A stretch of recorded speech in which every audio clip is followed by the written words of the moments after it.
మన ధ్యానాంశము పీపుల్, ప్రజలు అనే అంశాన్ని గురించి ఈ దినాన్న దేవుని వాక్యాన్ని మనం ధ్యానం చేయబోతున్నాం. కొరింథీయులకు రాసిన పత్రిక 3వ అధ్యాయం 1 నుంచి 4 వచనాలు చదువుదాం. సహోదరులారా, ఆత్మ సంబంధమైన మనుషులతో మాట్లాడినట్లు నేను మీతో మాట్లాడలేకపోతుని, శరీర సంబంధులైన మనుషులే అనియు క్రీస్తునందు పసిబిడ్డలే అనియు మీతో మాట్లాడవలసి వచ్చెను. అప్పటిలో మీకు బలము చాలకపోయినందున పాలతోనే మిమ్మల్ని పెంచితిని గాని అన్నముతో మిమ్మల్ని పెంచలేదు. మీరు ఇంకను శరీర సంబంధులై ఉండుట వలన ఇప్పుడును మీరు బలహీనులయ్యున్నారు కారా? మీలో అసూయయు కలహమును ఉండగా మీరు శరీర సంబంధులైన మనుష్యు రీతిగా నడుచుకుని వారు కారా? ఒకడు నేను పౌలు వాడను, మరి ఒకడు నేను అపోల్లో వాడను అని చెప్పినప్పుడు మీరు ప్రకృతి సంబంధులైన మనుషులు కారా?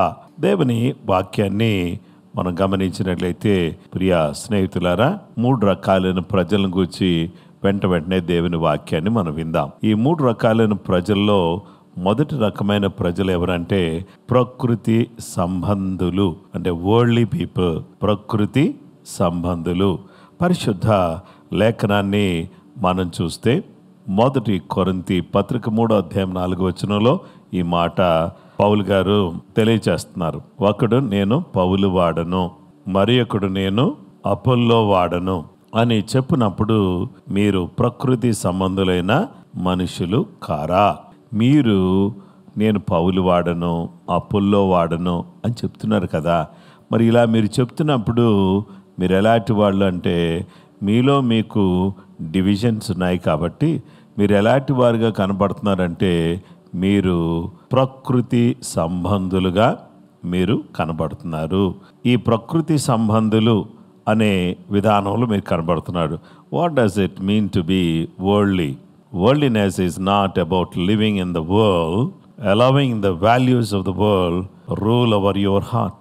ఈ యొక్క ప్రకృతి సంబంధాలు అంటే ఎవరంటే ఏదో ఈ ప్రకృతిలో ఈ లోకంలో జీవించేటటువంటి వాళ్ళు కాదు.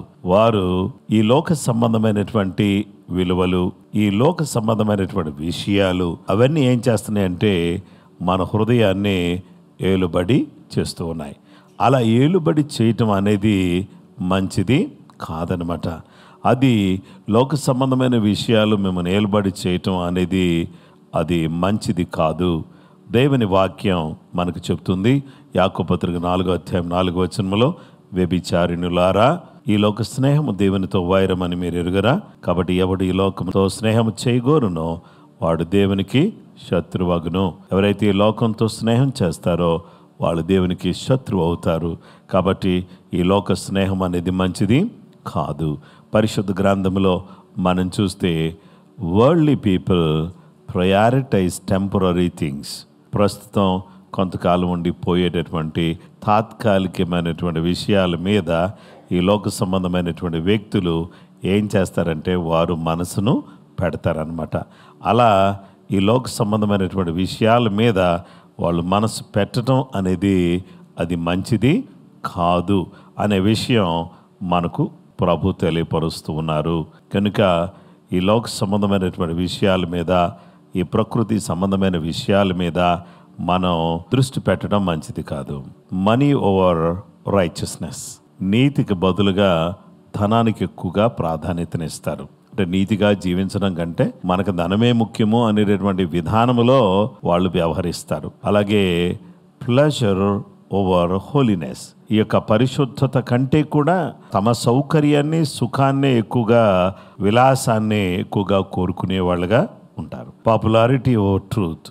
సత్యం కంటే మనం సత్యం అయితే అవుతుంది, మనకు పాపులారిటీ వస్తే మనం చాలా ప్రావీణ్యత గావించి అనేక మంది దృష్టిలో మనం గొప్పవాళ్ళం అయిపోతే చాలులే అనేటటువంటి భావన అనేది కలుగుతూ ఉంటుంది. అది సరైనటువంటి విధానం కాదనమాట. దేవుని వాక్యాన్ని మనం చూస్తే ద డేంజర్ ఆఫ్ వరల్డ్లీనెస్ ఏంటో తెలుసా అండి?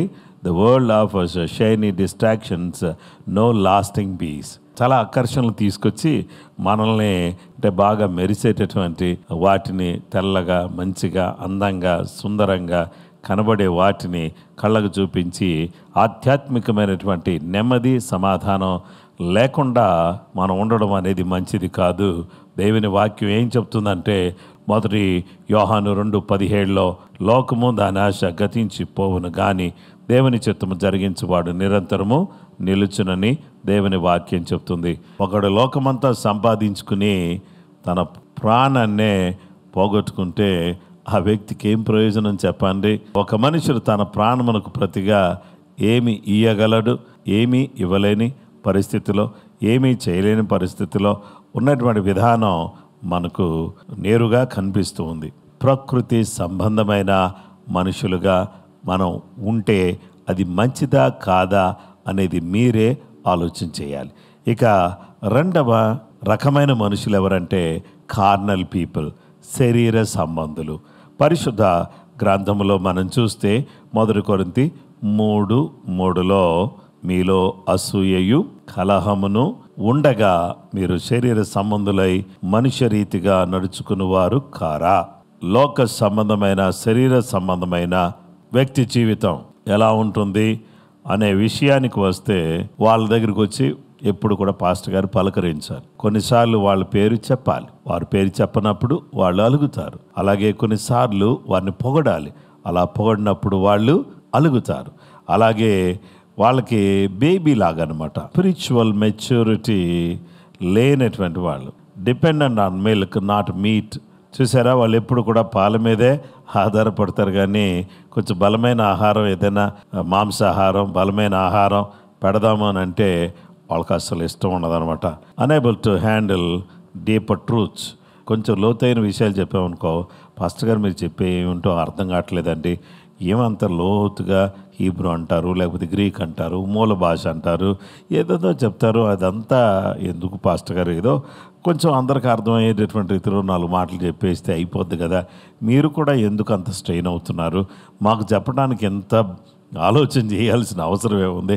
ఏదో 2 మాటలు చెప్పి చిన్న ప్రార్థన చేసేస్తే అయిపోద్ది కదా అనేటటువంటి భావన కలిగినటువంటి ఈ విధమైనటువంటి శరీర సంబంధమైనటువంటి ఆలోచనలు, ఏమి తిందమా, ఏమి త్రాగుదమా, ఏమి ధరించుకుందామా అనే విషయాలను గురించి ఎక్కువ ఆలోచన చేసేవాళ్ళు ఆత్మ సంబంధమైన లోతైన సత్యాలను గ్రహించనటువంటి విధానం కలిగిన వారు. మీరు పాలు త్రాగవలసిన వారే కానీ బలమైన ఆహారం మీకు తగదు. అసూయ, కలహం ఈ 2 ఉంటే మనం ఎవరం? ఆత్మ సంబంధం కాదు, శరీర సంబంధం. ఎఫెసీ పత్రిక 4:30 దేవుని పరిశుద్ధాత్మను దుఃఖపరచుకుడి, విమోచన దినము వరకు ఆయన యందు మీరు దేవుని వాక్యం మనకు తెలియచేస్తుంది. ప్రజలు అనే అంశాన్ని గురించి చూస్తూ మొదటిగానేమో ప్రకృతి సంబంధాల గురించి చూసాము, రెండవది శరీర సంబంధాల గురించి చూసాము. ఇక 3వ విషయం ఆత్మ సంబంధులు, స్పిరిచువల్ పీపుల్. దేవుని వాక్యాన్ని మనము ఈ సమయంలో ఆలోచించేస్తే 1 కొరింథీయులకు రాసిన పత్రిక 3వ అధ్యాయం 1వ వచనములో, సహోదరులారా, ఆత్మ సంబంధులైన మనుషులతో మాట్లాడినట్లు నేను మీతో మాట్లాడలేకపోతిని. శరీర సంబంధులైన మనుషులే అనియు క్రీస్తునందు పసిబిడ్డలే అనియు మీతో మాట్లాడవలసి వచ్చను. ఆత్మ సంబంధులైన మనుషులతో మాట్లాడినట్లు అని అంటున్నాడు. అంటే మనం అందరం కూడా ఏ సంబంధులుగా ఉండాలి? ఆత్మ సంబంధులైనటువంటి వారిగా మనం ఉండడం అనేది చాలా చాలా ప్రాముఖ్యమైన విషయం.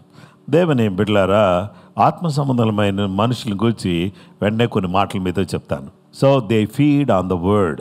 వాక్యం చదువుతారు. వాళ్ళు పాల నుంచి బలమైన ఆహారం దగ్గరికి వాళ్ళు వెళ్తారు. They grow in knowledge and practice. వాళ్ళు ఆత్మీయంగా జ్ఞానం కలిగినటువంటి వారుగాను, తర్వాత దాన్ని ఆత్మీయమైనటువంటి విధానాన్ని ఉపయోగించేవారుగా ఉంటారు. నేను చెప్పినదేమనగా ఆత్మానుసారముగా నడుచుకునుడి, అప్పుడు మీరు శరీరేచ్ఛను నెరవేర్చరు అని చెప్పేసి ప్రభు వాక్యం మనకు తెలియచేస్తుంది.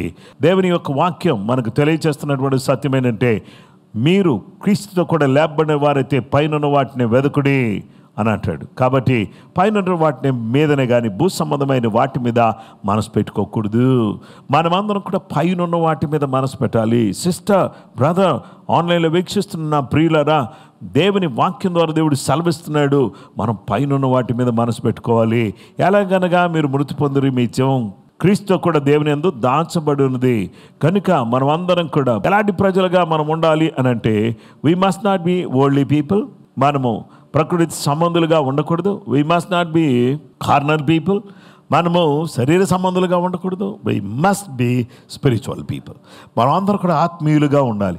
మనం అందరం కూడా ఆత్మీయులుగా జీవించడానికి ఆత్మ సంబంధమైన జ్ఞానాన్ని, కృపను దేవుడు మనకు దయచేయుటకు కొరగాను మనం అందరం కూడా తలలు వంచి కళ్ళు మూసుకుని ప్రార్థన చేద్దాం. మహోన్నతుడైన మా గొప్ప తండ్రి, ఆశ్చర్యకరుడు, ఆలోచనకర్త, మాతో కూడా మీరుండి మీరు మాతో మాట్లాడి మీరు మమ్మల్ని బలపరిచిన తీరును బట్టి నీకు స్తుతులు వందనాలు చెల్లిస్తూ, నీ ప్రత్యేకమైనటువంటి సన్నిధి, నీ సహాయం, నీ ఆశీర్వాదం, ఈ దీవెన నీ బిడ్డలమైనటువంటి మాతో కూడా మీరు ఉంచి మీరే మహిమ, మీరే ఘనత, ప్రభావాలు పొందుకోమని, మేమందరం కూడా ఆత్మీయమైనటువంటి వ్యక్తులుగా జీవించడానికి కావలసిన శక్తిని, సామర్థ్యాన్ని మాకు దయచేయమని, నీ వాక్యం చదువుతూ, నీ వాక్యాన్ని ధ్యానిస్తూ, అయినా నీ సన్నిధిలో ప్రార్థిస్తూ, నిన్ను హత్తుకుని వెంబడించడానికి కావలసినటువంటి కృప మా అందరికీ దయచేయమని యేసయ్య పరిశుద్ధ నామములో ప్రార్థించి అడుగుచున్నామా పరలోకపు తండ్రి. మన పరమ తండ్రి అయిన దేవుని ప్రేమ, కుమారుడైన యేసు క్రీస్తు ప్రభువారి యొక్క కృప, పరిశుద్ధాత్మదేవుని నిత్య సన్నిధి సహవాసము చెరువున మనకును సకల లోకములను పరిశుద్ధులకు సదా దేవుని కృప తోడై